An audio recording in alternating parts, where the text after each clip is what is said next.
पिछले 30-40 वर्षों में जहाँ तक मेरा स्मरण जाता है, मैं नहीं मेरे ध्यान में है कि कोई ऐसी घटना भारत के बाहर घटी हो, जिससे भारत के लिए इतना शुभ हो।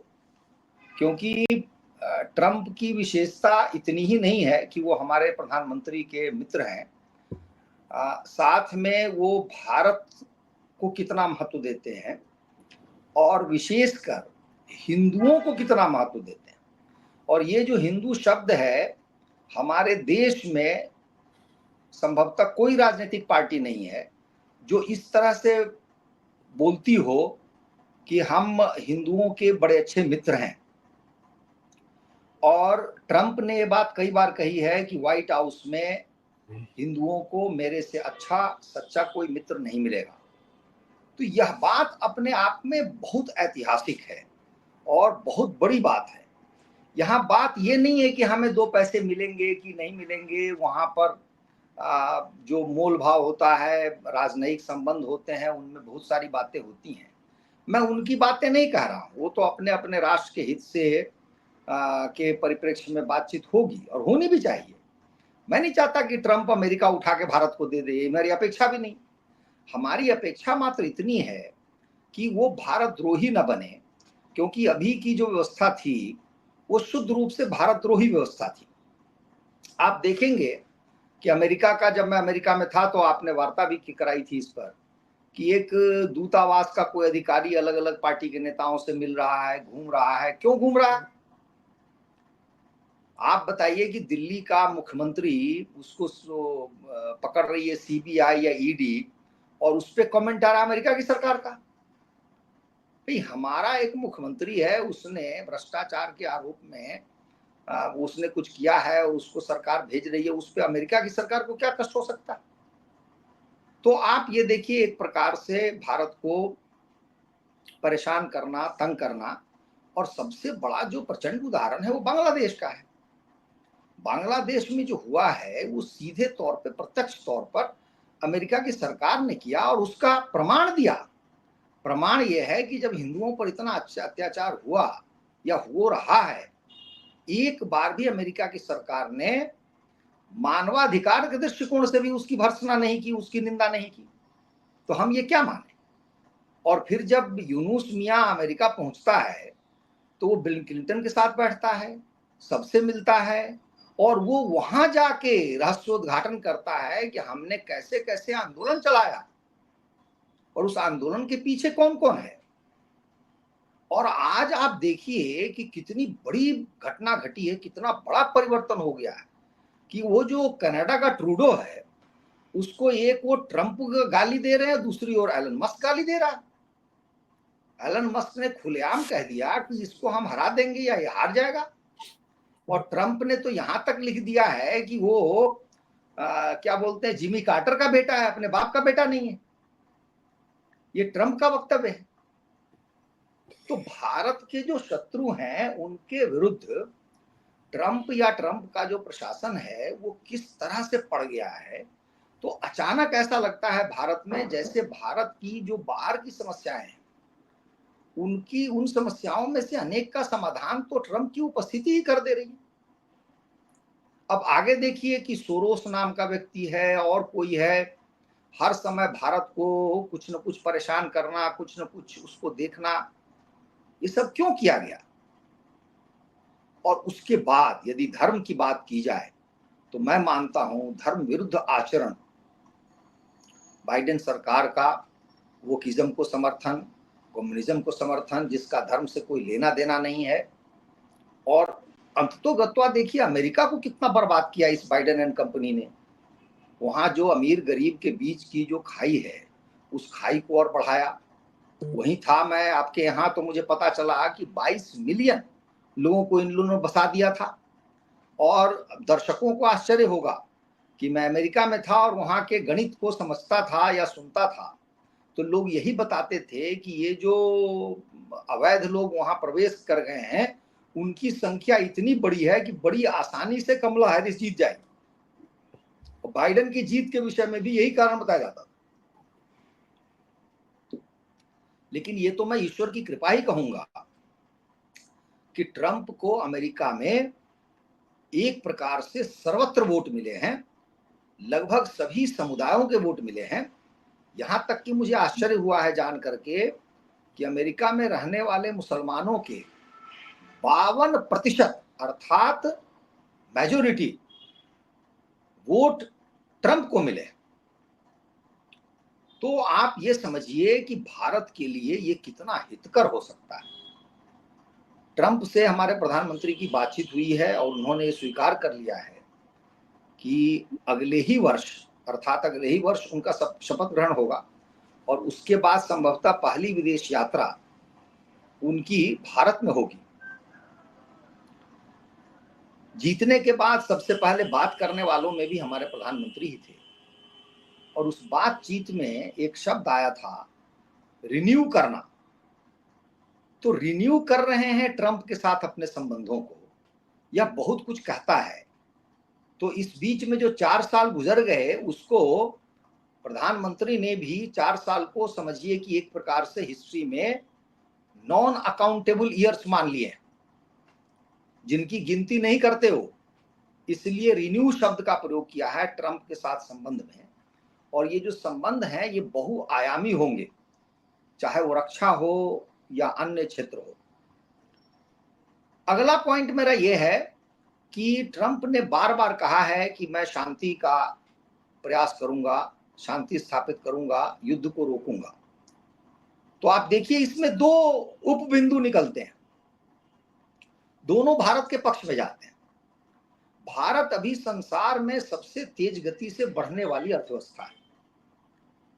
आप यदि मानते हैं कि हम 7%, 7.5% की दर से बढ़ रहे हैं, तो यदि विश्व में शांति हो तो शांति होने से क्या है, सप्लाई चेन मजबूत होती है और आपकी जो वस्तु व्यापार है, सेवा व्यापार है, वो सब तरफ जाती है। जब युद्ध होता है तो ये सप्लाई चेन बाधित होता है। तो यदि ये सप्लाई चेन अबाधित रहे, निर्बाध चले, तो भारत का निर्यात बहुत बढ़ेगा। निर्यात बढ़ने से हमारी जो अर्थव्यवस्था की गति है उसको और शक्ति मिलेगी। तो गति शक्ति, और हमारे देश में गति शक्ति भारत सरकार की योजना भी है, इससे बड़ा लाभ होगा भारत को। अभी तक युद्ध रोकने में संसार भर में हमारे प्रधानमंत्री, आप कहिए कि निर्विवाद रूप से सर्व प्रमुख नेता माने गए थे जो युद्ध रोकने की क्षमता रखते हैं और उनका प्रयास निरंतर जारी है। अब भारत के प्रयास में यदि अमेरिका का प्रयास जुड़ जाए तो मैं ये मानता हूं ये जो युद्ध रोकने का कार्य है वो बिल्कुल असंभव नहीं है, बल्कि सहज हो सकता है। क्योंकि दोनों जगह युद्ध जो हो रहे हैं उनमें अमेरिका स्वयं एक पार्टी है। अब अमेरिका को निर्णय लेना है कि क्या अमेरिका केवल युद्ध सामग्री बेच के पैसा कमाना चाहता है, लेकिन इसका परिणाम यह होता है कि जब आप युद्ध सामग्री बेचते हैं और युद्ध जारी रहता है और सप्लाई चेन बाधित होता है तो अमेरिका ही सबसे अधिक प्रभावित होता है, क्योंकि वहां महंगाई बढ़ती है, मुद्रास्फीति बढ़ती है, सामान मुश्किल से पहुंचता है। तो अमेरिका के जो आम नागरिक हैं उनमें हाहाकार मचता है। वियतनाम युद्ध के समय भी ये हो चुका है, गल्फ वार में भी हो चुका है और अभी जो युद्ध चल रहा है उसमें भी ये हो रहा है। तो आम जो नागरिक हैं उनको भी इससे लाभ होगा कि वहां की अर्थव्यवस्था पटरी पर लौटेगी। अगला बिंदु लीजिए, इसको हम इतिहास का संयोग ही कहेंगे कि जो भारत के शत्रु हैं उन सबसे अमेरिका या ट्रंप की सरकार का भी शत्रुवत होना स्वाभाविक हो गया है। हमने बांग्लादेश का नाम लिया, इसके बाद आप पाकिस्तान पे आइए। पाकिस्तान जो देश है, जब पहली बार ट्रंप राष्ट्रपति बने थे 16 में, उन्होंने अमेरिका की ओर से यह कहा था कि हमने 33-34 बिलियन डॉलर दिया पाकिस्तान को, उसका परिणाम यह हुआ कि हमें तो कुछ मिला नहीं, उल्टा हमें इसने उल्लू बनाया और वहां से आने वाले पैसे को ट्रंप ने रोक दिया। भारत और ट्रंप की सरकार ने मिलकर के FATF में पाकिस्तान को ला खड़ा किया और 4 साल के अंदर पाकिस्तान एक भिखमंगा देश बन गया। उसके पीछे ट्रंप और भारत सरकार की नीति थी। अब देखिए बाइडेन सरकार ने क्या किया, उसको पलट दिया। ये बाइडेन सरकार ने पाकिस्तान को FATF से बाहर किया, IMF पर दबाव डाल के $7 बिलियन का कर्ज दे दिया। इससे पाकिस्तान सांस लेने लग गया। अब आप अनुमान लगा सकते हैं कि उस पाकिस्तान का क्या होगा जब ट्रंप का शपथ ग्रहण होगा। पाकिस्तान इस बार भीख मांगता हुआ देश तो है ही, इस बार वो बिखर जाएगा, वो 4 खंड में टूट जाएगा, क्योंकि ट्रंप की ओर से उसको कोई सहयोग नहीं मिलेगा। अगला देश आप ले लीजिए चीन। चीन के साथ ट्रंप का क्या व्यवहार था, क्या नीति थी, ये पूरे संसार को ज्ञात है। उस चीन का के साथ फिर से ट्रंप का वही व्यवहार होने वाला है। व्यापार के क्षेत्र में हो, निवेश के क्षेत्र में हो या सैन्य क्षेत्र में हो। और ये जो 4 साल बीते हैं जब ट्रंप नहीं थे, इन 4 वर्षों में भारत और सुदृढ़ होकर उभरा। भारत ने चीन को अलग अलग मोर्चों पर परास्त किया है। चीन संसार में संभवतः किसी और देश से पिछले 4-5 दशक में नहीं परास्त हुआ था जो भारत से हुआ है।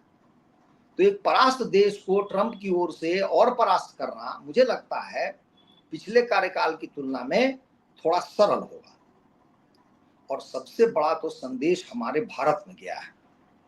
हमारे भारत में दर्शकों को आश्चर्य होगा कि जितने लोग भी अमेरिका के चुनाव में रुचि रखते थे, उनमें से शायद ही कोई कमला हैरिस की तरफ किसी अपेक्षा, किसी आशा की दृष्टि से देखते हो।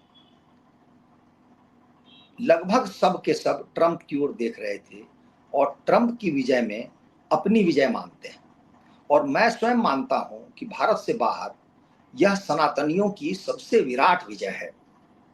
और इसका एक कारण और भी है। एक कारण यह है कि अमेरिका में रहने वाले जो 50-55 लाख लोग हैं, जिनमें सर्वाधिक हिंदू हैं, उन हिंदुओं का अपनी जनसंख्या की तुलना में कहीं अधिक प्रभाव है। भारतीय समुदाय सर्वाधिक संपन्न, सर्वाधिक शिक्षित, सर्वाधिक टैक्स पेयर और सर्वाधिक वोकल है।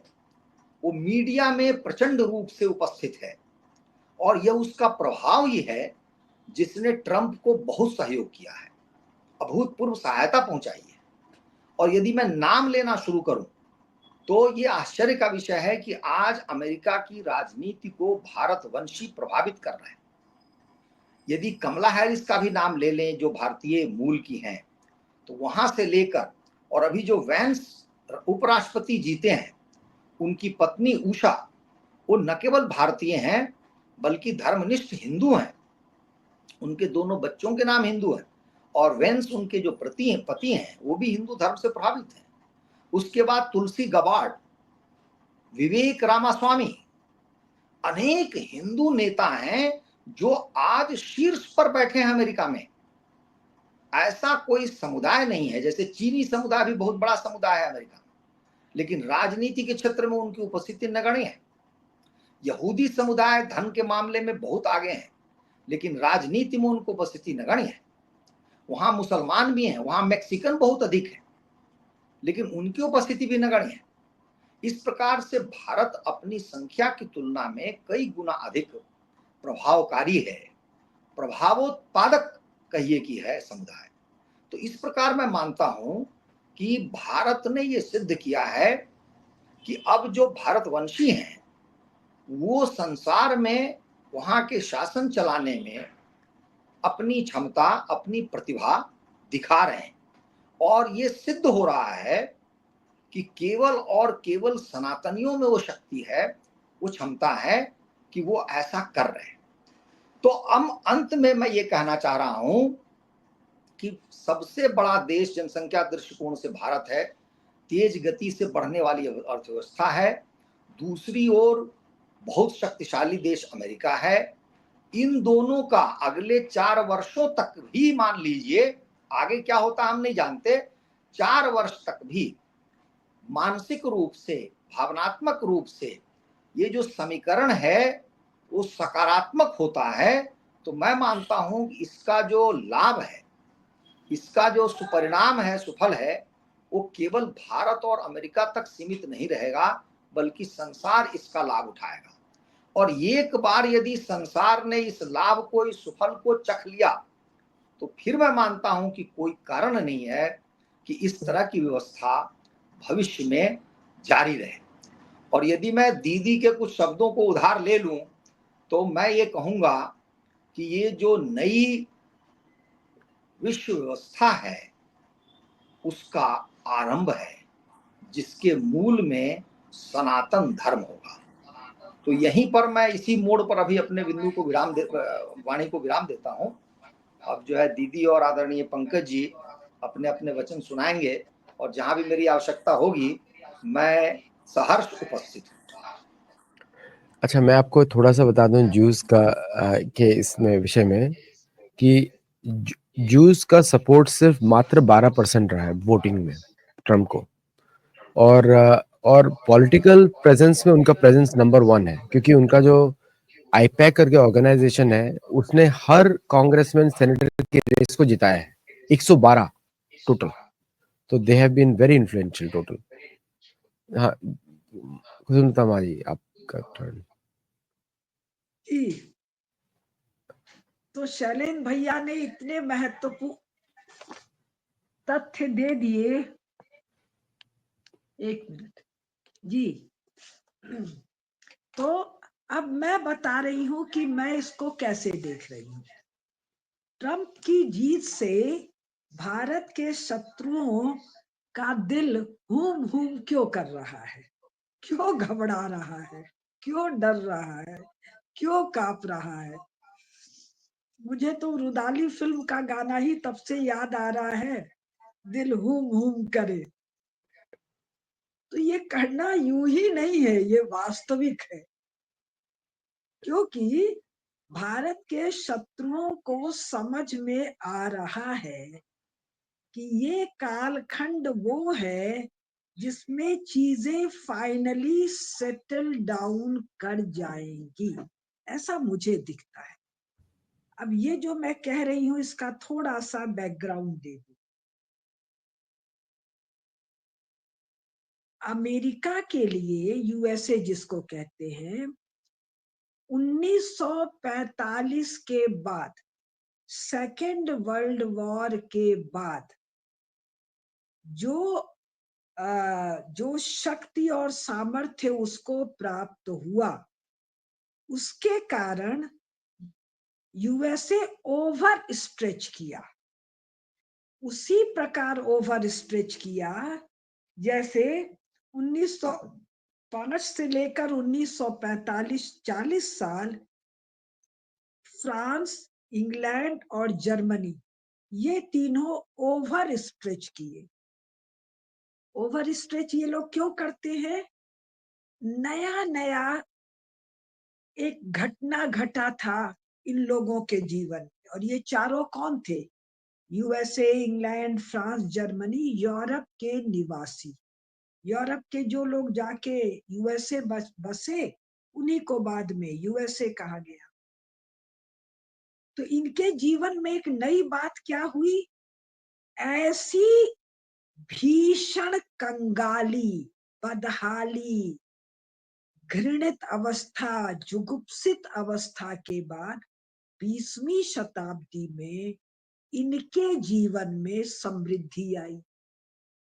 इनके जीवन में समृद्धि इनके उस भयंकर कंगाली की तुलना में, भारत की तुलना में, एशियाई, अफ्रीकी, दोनों अमेरिकन देशों की तुलना में वो समृद्धि कुछ भी नहीं थी।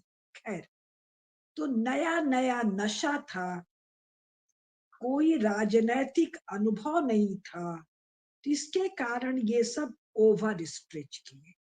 एक बात।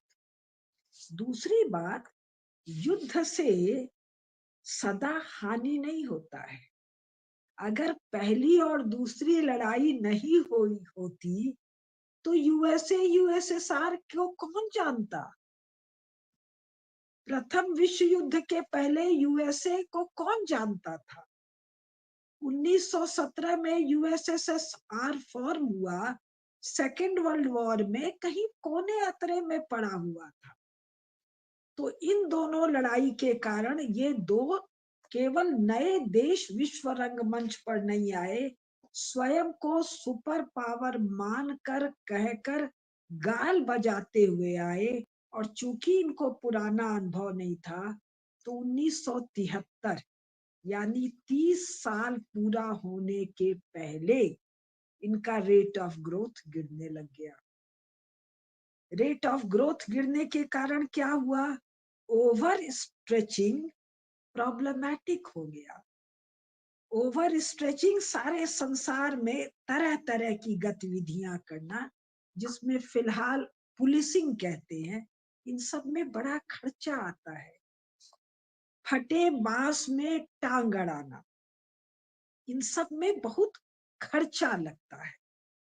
तो यूएसएसआर भी बहुत ओवर स्ट्रेच किया, यूएसए भी बहुत स्ट्रेच किया, और 73 के बाद डाउनफॉल हुआ। 90 आते आते तक इनको लगा मामला संभल नहीं रहा है, और 2000 आते आते लगा कि भाई ये सब हम लोगों के वश का नहीं है।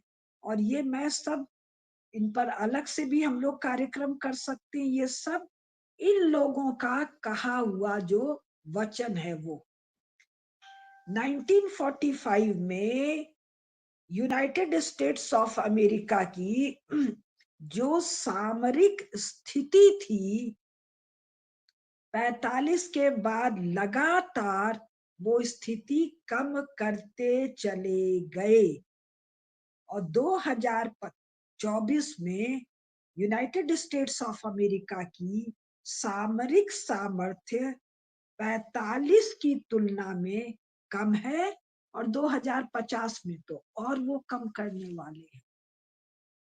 तो अब इसी प्रकार युद्ध से लाभ होता है, इसको देखिए। अगर सेकेंड वर्ल्ड वॉर में जापान को जब बम्बार्डमेंट और उसके राजा के घोषणा को मैनिपुलेट करके सरेंडर कराया, उसके तुरंत बाद माओ अगर कोरिया पर चढ़ ना बैठता, तो जापान दोबारा कैसे खड़ा होता? अगर पाकिस्तान और अफगानिस्तान के कबाइली और वहां के मियां आपस में न लड़े, तो संसार को शांति कैसे मिलेगी? अगर मिडिल ईस्ट में ईरान और यानी शिया और सुन्नी न लड़े, तो संसार के लोगों को राहत कैसे मिलेगी? अगर जर्मनी ने दोनों बार इंग्लैंड और फ्रांस से लड़ाई न लड़ी होती, तो डीकॉलोनाइजेशन के प्रोसेस में शायद 20-30 साल और लग जाता। तो ट्रंप जो कह रहे हैं युद्ध रोकेंगे, उसका कारण क्या है?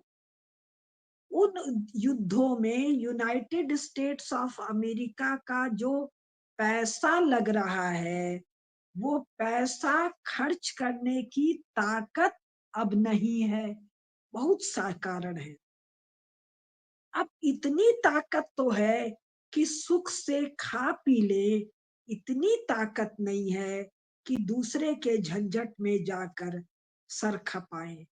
लेकिन अगर मैदान को खुला छोड़ देते हैं, तो इनके शत्रु, वर्तमान में इनके दो शत्रु हैं। कौन है? यूएस चीन और यूएसएसआर, जो वर्तमान में रूस हो गया है। यानी एक एक्स कम्युनिस्ट, एक वर्तमान कम्युनिस्ट, दो ये शत्रु हैं।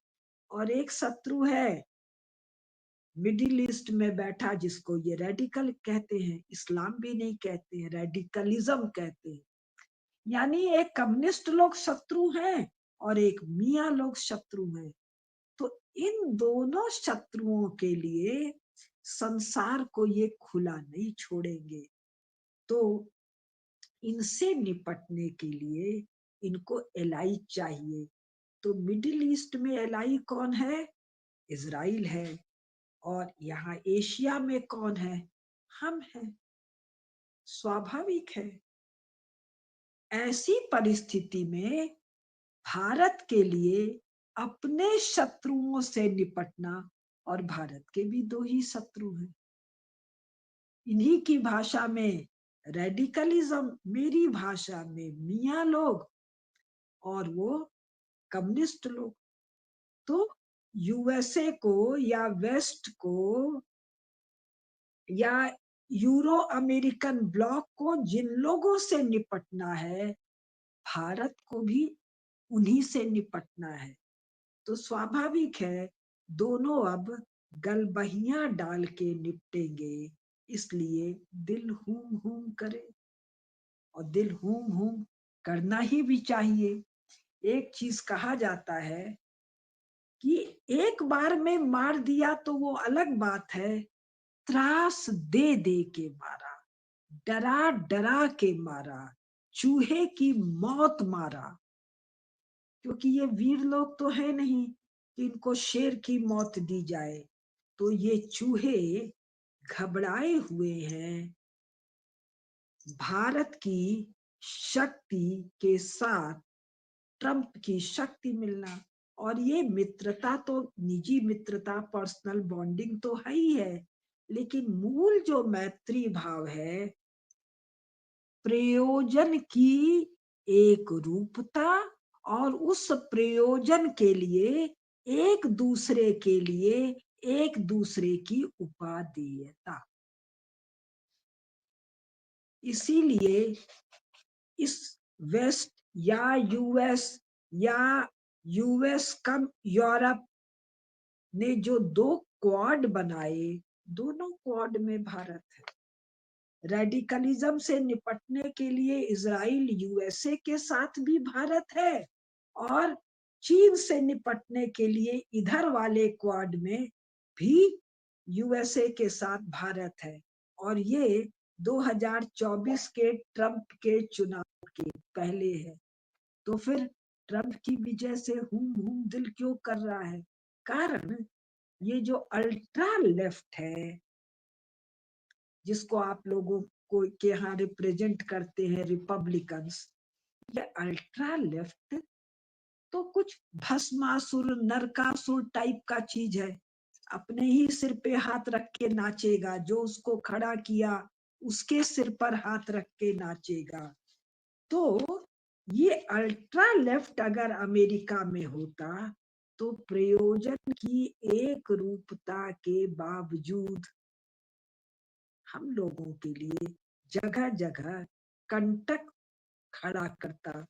जो राहुल गांधी का बयान था ना, पता नहीं उसको गिरफ्तार करके क्यों नहीं डालते हैं कि केरोसिन छिड़क दिया है, माचिस लगाने की ढेर है। ये बयान दिलवाने वाले लोग अब कहीं बैकयार्ड में चले गए, तो यहाँ पर इन पिद्दियों की औकात वापस पिद्दियों जैसी हो गई है। दूसरा, ये जो कालखंड है, ये रीएडजस्टमेंट ऑफ रियलिटी का। 20वीं शताब्दी क्या थी? 20वीं शताब्दी थी एक विचित्र घटना के घटने का। वो विचित्र घटना क्या थी? 19वीं शताब्दी में इंग्लैंड फ्रांस मूलतः ने संसार के विभिन्न भूभागों पर जो कब्जा जमाया, उसमें अमेरिका भी शामिल है, रूस भी शामिल है, डेनमार्क भी है, स्पेन भी है, पुर्तगाल भी है, हॉलैंड भी है, छुट भैया और बेल्जियम वगैरह भी है, किंतु मूल ये दो तीन है। इन लोगों ने कब्जा जमाकर जो बहुत धन संपदा सामर्थ्य इकट्ठा किया, उसके कारण जो विश्व राजनीति, विश्व आर्थिक व्यवस्था में जो गड़बड़ियां हुई, वो गड़बड़ियां अब वापस रीसेटल कर रही हैं। क्यों? यूरोप वालों की औकात तो खत्म हो गई थी 1945 में। ये 1945 में के बाद अपने देश से डंडा मार के, लात मार के, गाल और पीठ और गर्दन और माथे पर गरम लोहे से दाग कर जिनको भगाया था, जो यूएसए गए थे, उनके शरण में जाने को ये लोग विवश हो गए थे 1945 के। अमेरिका की दुर्ग का रेट ऑफ ग्रोथ 1973 के बाद गिरने लग गया, और अब तक तो तरह तरह की चीजें कही जा रही है कि अमेरिका में भयंकर सिविल स्ट्राइफ है, कोई कह रहा है सिविल वॉर की स्थिति है, तरह तरह की बातें हैं, उसके बारे में मुझे ज्यादा नहीं जानकारी है। लेकिन मूल बात है कि संसार अगले 10-15 साल में उस स्थिति में पुनः जा रहा है जिस स्थिति में हजारों साल, लाखों साल से था। यानी जो स्वाभाविक राष्ट्र है वो पुनः अपनी स्थिति को प्राप्त कर रहे हैं। ट्रंप की विजय और यहाँ पर हमारे नरेंद्र मोदी का होना, इन दोनों का निजी मैत्री भी होना इस कार्य को इतनी तेज गति देगा कि मेरा मानना है 2029 के आते आते सारे काम की नींव भी पड़ जाएगी, प्लिंथ भी पड़ जाएगा, स्ट्रक्चर भी बन जाएगा, छत भी पड़ जाएगी। फिर वो कर्टन वॉल और प्लास्टर और सजावट 29 के बाद होगा। ये बात जितना हम आप समझ रहे हैं उससे कई गुना अधिक भारत के शत्रु, भारत के द्रोही, शांति और मानवता के द्रोही समझ रहे हैं, क्योंकि उनके पास जो इनपुट्स हैं वो अपने चारों के पास नहीं है। तो मेरी बात मोटी मोटी तो एक बार पूरी हो गई। पंकज जी, अब आप आशीर्वाद दीजिए।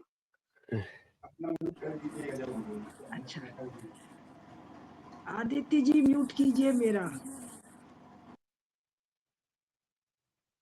बोलिए। अब आदित्य जी कुछ कह रहे हैं? नहीं, मैं आपको सुन रहा हूँ। अच्छा, असल में तो डॉक्टर शैलेंद्र कुमार जी और केडिया जी दोनों ने लगभग सारी बातें कह दी हैं। अब उसमें से जो बात निकलती है वो उस पर हम लोग चर्चा करेंगे। एक तो जो ट्रंप ने कहा है कि हम हिंदुओं के मित्र हैं, ये डॉक्टर शैलेंद्र कुमार जी ने कहा था। और याद आता है कि बराक ओबामा ने भी कहा था कि यूनाइटेड स्टेट्स ऑफ अमेरिका को दो मित्र विशेष कर चाहिए, हिंदू इंडिया और इजराइल। इसका अर्थ ये है, इसका क्या अर्थ है, यानी बराक ओबामा जो डेमोक्रेट हैं और स्वयं ट्रंप जो रिपब्लिकन हैं, दोनों ही एक ही बात कह रहे हैं। तो इससे ये पता चलता है कि जो शक्तिशाली अमेरिका, भले जैसा केडिया जी ने बताया वैसे लोगों के द्वारा धीरे धीरे विकसित हुआ, लेकिन विगत काफी वर्षों से एक शक्तिशाली राष्ट्र है। ये जो शक्तिशाली समाज या शक्तिशाली राष्ट्र या शक्तिशाली शासक होते हैं वो स्पष्ट बोलते हैं। हम लोग महाभारत में देखते हैं कि कौरव और पांडव दोनों शक्तिशाली पक्ष हैं, तो दोनों स्पष्ट बोलते हैं। वो अगर किसी को मारना चाहते हैं, उनसे पूछता है कोई क्या करने आया, बोलते हैं हम तुम्हारी मृत्यु चाहते हैं, हम तुम्हारी पराजय चाहते हैं, स्पष्ट बोलते हैं। तो शक्तिशाली लोग स्पष्ट बोला करते हैं। जो कमजोर समुदायों के प्रतिनिधि हैं वो सदा टेढ़ा मेढ़ा बोलते हैं। जैसे इंग्लैंड, तो चाइयापन में, धूर्तता में तो बहुत होशियार हैं इंग्लैंड के शासक वर्ग, लेकिन वैसे भीतर से बहुत कमजोर हैं, क्योंकि उनकी हैसियत ही कुछ नहीं है। सदा से ही वो छल करते हैं। करना कुछ है, जिसका नाश करना है कहेंगे हम उसी का हित करने आए हैं। भारत आए थे तो कह रहे थे हम आपको गुड गवर्नेंस देने आए हैं, हम तो आपका भला चाहते हैं, हम तो आपको स्वराज देंगे।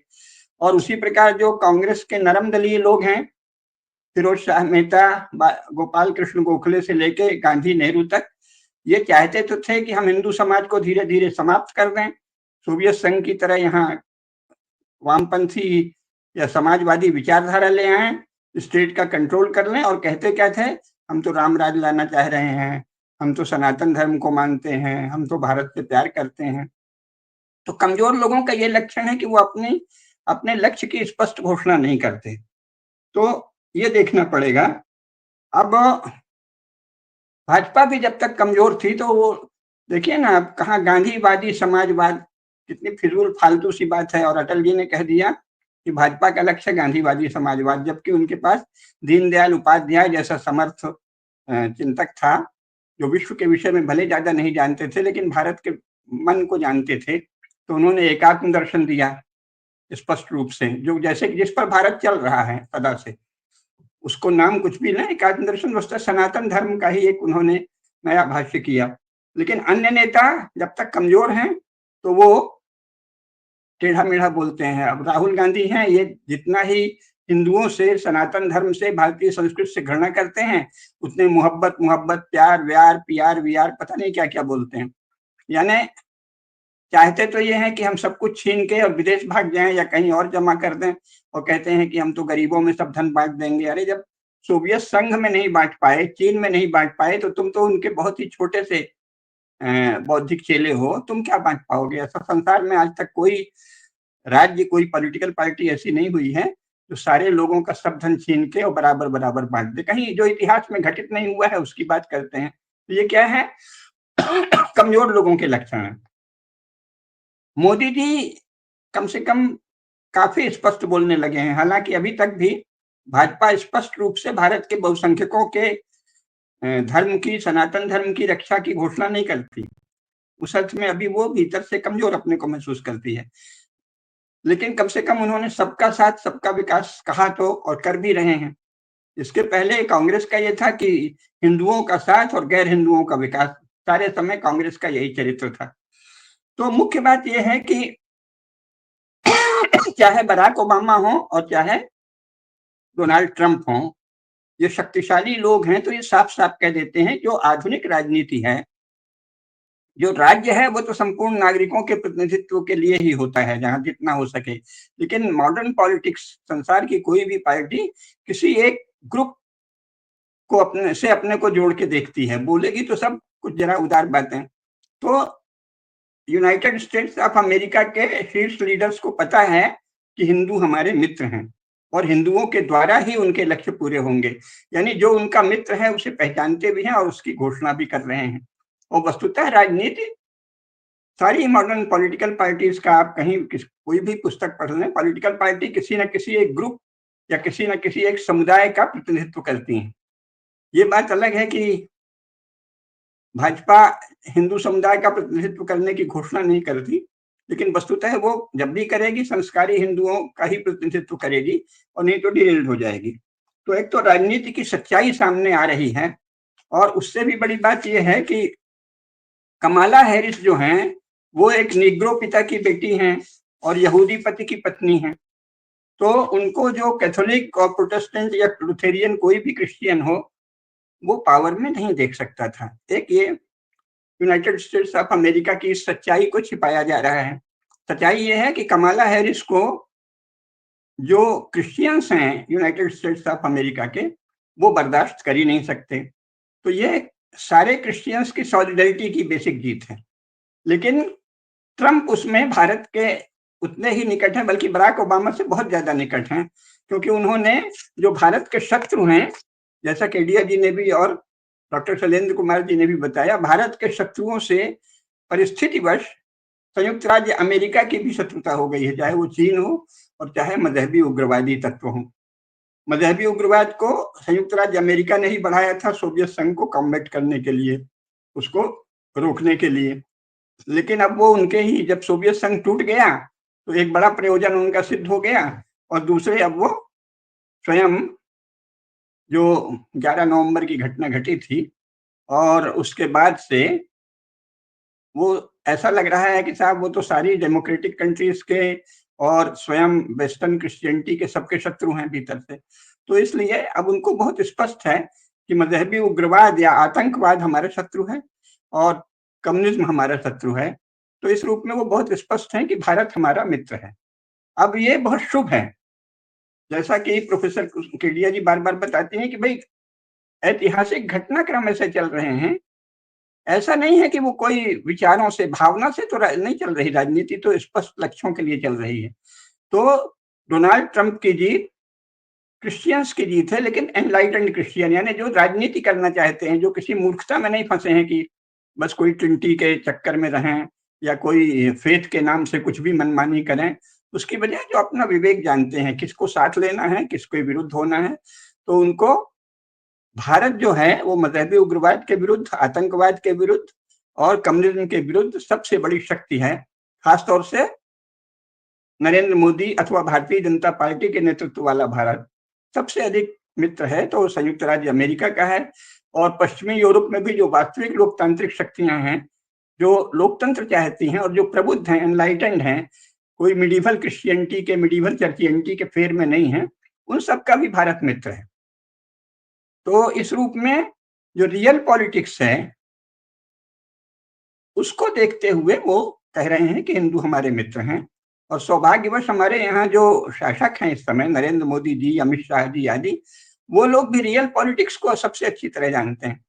अभी भी क्योंकि सोवियत संघ की नकल में जवाहरलाल ने चलाया और फिर तब से अब तक सारी पार्टियां दोहरा रही हैं मूर्खों की तरह आइडियालॉजी, तो वो विचारों में कोई ना कोई एक आइडियालॉजी पेश कर देते हैं, लेकिन वास्तव में बहुत ही व्यावहारिक राजनेता हैं और वो जानते हैं कि हमारी पार्टी का और जिस हिंदू साइके के प्रतिनिधित्व के बल पर हमारा यश है, हमारी शक्ति है, उसका भला किसमें है। तो वो भी रियल पॉलिटिक्स जानते हैं। तो भले डोनाल्ड ट्रंप क्रिश्चियन हैं, फेथफुल क्रिश्चियन भी हों, लेकिन चतुर राजनेता हैं। और विश्व की परिस्थितियां ऐसी हैं कि आतंकवाद और कम्युनिस्ट इंपीरियलिज्म है ना, कम्युनिस्टों के इंपीरियलिज्म पे, जैसा कि इंडिया जी कई बार बताती हैं, कोई चर्चा ही नहीं हो रही। तो जो कम्युनिज्म का इंपीरियलिज्म है, कम्युनिस्ट साम्राज्यवाद है, उसके विरुद्ध और आतंकवाद के विरुद्ध भारत बहुत बड़ी शक्ति है। तो ये हमारी राजनीतिक मित्रता है, राजनीतिक लक्ष्यों के लिए, समान राजनीतिक लक्ष्यों के लिए मित्रता है। ये कोई किशोर लड़कों लड़कियों की कोई मित्रता नहीं है कि कोई लव हो गया है, लवेरिया, कुछ ऐसा नहीं है। उनका अपना एक राजनीतिक स्वार्थ है, राजनीतिक लक्ष्य है। काल प्रवाहवश, संयोगवश, कई प्रकार के प्रयोगों से धक्का खा के बारंबार कई जगह वो पिटे भी हैं, कई युद्धों में मार खाई है अमेरिका ने, 18 से अधिक युद्ध में वो बार बार पीछे लौटने को विवश हुए हैं। तो अब उन्होंने समझ लिया है कि संसार में आतंकवाद के विरुद्ध और कम्युनिस्ट साम्राज्यवाद के विरुद्ध अगर कोई शक्ति है तो वो भारत ही है। भारत, विशेषकर हिंदू भारत, हमारा स्वाभाविक मित्र है और अब ये शक्तिशाली भी हो रहा है। तो जैसा कि इंडिया जी ने कहा कि अब वो अपनी जो अनावश्यक उन्होंने स्ट्रेचिंग कर ली थी, सारे संसार के दादा बन गए थे, उस दादागिरी के बोझ से अब वो कराह रहे हैं। उनको लग रहा है भाई थोड़ा सा हल्का हो, तो उसमें भी भारत मदद करेगा कि प्रशांत महासागर से लेकर हिंद महासागर तक अगर भारत बहुत बड़ी शक्ति के रूप में उभरेगा तो इससे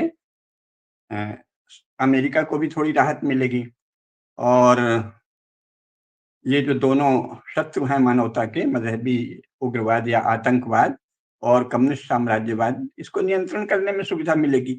अब इसमें भारत का नेतृत्व अगर भगवान करे मोदी जी अथवा मोदी जी से भी कल को बाद में उनके बाद और प्रतिभाशाली कोई हिंदुत्व चेतना से संपन्न शासक आएगा तो वो जो भारत का प्राचीन क्षेत्र है उसको प्राप्त कर लेगा। इंडिया जी तो कहती हैं कि हमारे जीते जी भारत चक्रवर्ती भारत होगा, तो हो सकता है उनकी वाणी सत्य सिद्ध हो। तो ये शुद्ध राजनीतिक प्रयोजन से, राजनीतिक लक्ष्यों के लिए ट्रंप और हमारी मैत्री है और संयोगवश इस समय सही व्यक्ति भारत के शासक हैं, नरेंद्र मोदी जी। तो इसलिए ये मैत्री, भले वो क्रिश्चियन हैं और हम हिंदू हैं, लेकिन हमारी राजनीतिक मैत्री काफी आगे जाएगी। यही